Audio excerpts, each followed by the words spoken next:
Alleluia,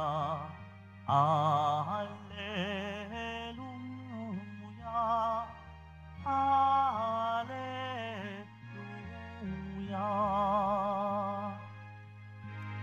Si Kristo ay naging dukha upang tayo'y managana sa bigay niyang pagpapala.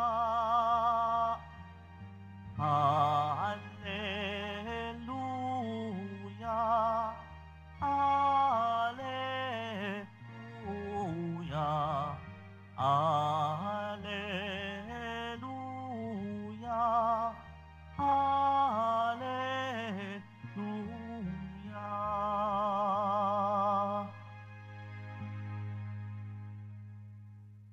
Sumainyo ang Panginoon. At sumaiyo rin. Ang mabuting balita ng Panginoon ayon kay San Marcos. Papuri sa iyo, Panginoon. Noong panahon iyon, pag-alis na ni Jesus, ay may isang lalaking patakbong lumapit sa kanya, lumuhod sa harapan niya at nagtanong, "Mabuting guro, ano po ang dapat kong gawin upang makamit ang buhay na walang hanggan?"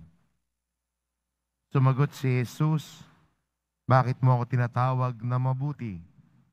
Walang mabuti kundi ang Diyos. Alam mo ang mga utos.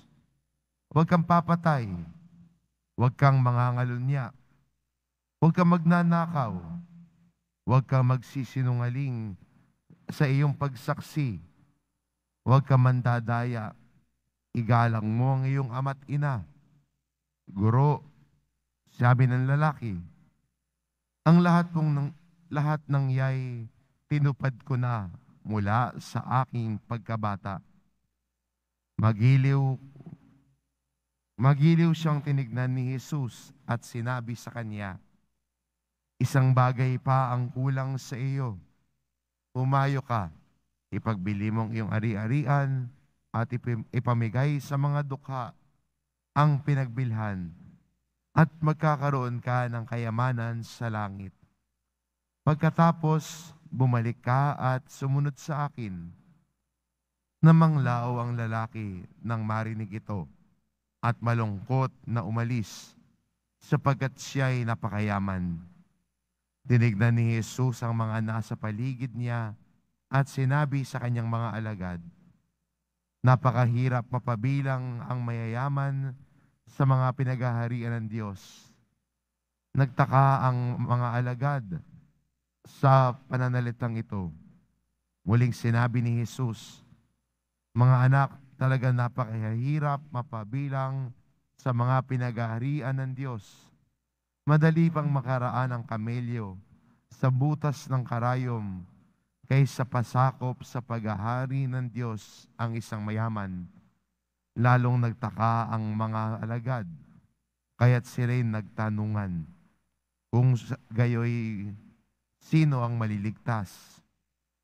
Tinignan sila ni Jesus at sinabi sa kanila, "Hindi ito magagawa ng tao, ngunit hindi ito mahirap sa Diyos.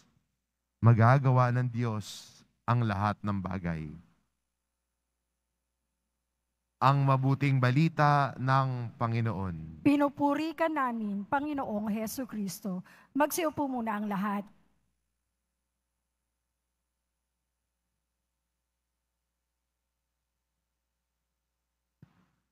Anong pumipigil sa iyo para sumunod kay Jesus? Ano yung nagiging hadlang para sa iyo para sumunod kay Jesus? Sa atin ng Ebanghelyo, may isang mayamang lalaki at tinanong si Jesus, "Mabuting guro, paano ko po makakamit ang buhay na walang hanggan?" Sa totoo lang, nasa tamang direksyon na siya. Nung tinanong siya ni Jesus tungkol sa mga salita at turo, sabi niya, "Nagawa ko na po yan. Bata pa lamang po ako." Kaya yung kanyang pagmumuhay ay mabuti. Siya ay isang mabuting tao.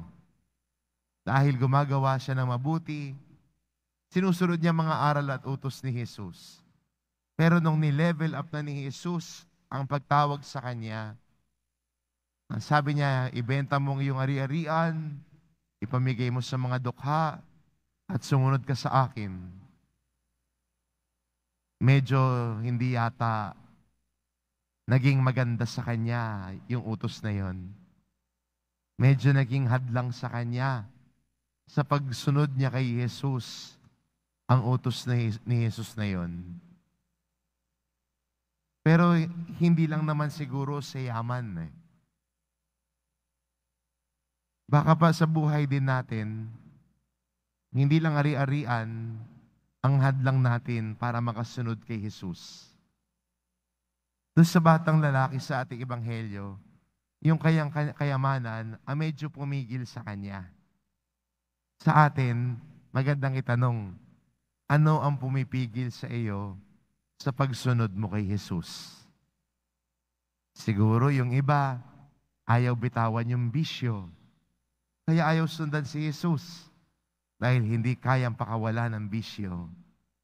Yung iba siguro, nahihirapang sumunod kay Jesus dahil ayaw bitawan ang mga nakagawi ang kasalanan.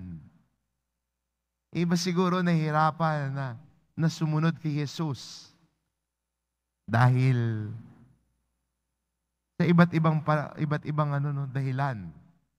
Iba siguro nahihirapan sumunod kay Jesus dahil iba ang mas mahalaga sa kanila. Si Jesus, number 3 lang. Hindi number 1 ang buhay. God has become the least priority of their life. Kaya, nahirapan din silang sumunod kay Jesus. Kaya maganda na sa paanyaya sa atin, bilang mga Kristiyano, ano yung umahadlang sa iyo para sumunod kay Jesus? Maganda, tignan mo yung sarili mo, tignan mo yung buhay mo. Ano ba yung pumipigil sa akin? Ito ba yung mga bisyo ko, mga kasalanan ko? Yung dahilan ko lagi kay Lord na, Lord, next time na lang po, Lord. Busy po ako, Lord. Lord, marami akong ginagawa. Saka na lang po kayo, Lord. Ito ba mga to? Marami pang dahilan na nagiging hadlang natin kay Jesus. Nagiging hadlang natin para sundan si Jesus. Kaya maganda no na yung ating ebanghelyo ay medyo pang tapik sa atin ng konti. Ano yung hadlang sa atin para sundan si Jesus? At sana sa ating pagninilay, sa grasya ng Diyos, masabi natin, Lord, yung mga hadlang na ito ay bibitawan ko dahil ikaw ang gusto kong sundan. Bibitawan ang kasalanan, bibitawan ang mga pangit na gawain at bisyo, bibitawan ang pangit na pag-uugali dahil gusto nating sumunod sa Diyos ng tapat. Sana, yun ang panalangin ko, na sa ating pagdinilay na ito, dumating tayo sa punto na kaya na nating magpasya. Panginoon, bibitawan ko ang kasalanan, nagbabagong buhay ako. Panginoon, makikinig na ako sa iyong salita. Tatahakin ko na ang landas mo. Ikaw ang number 1 sa buhay ko. Amen.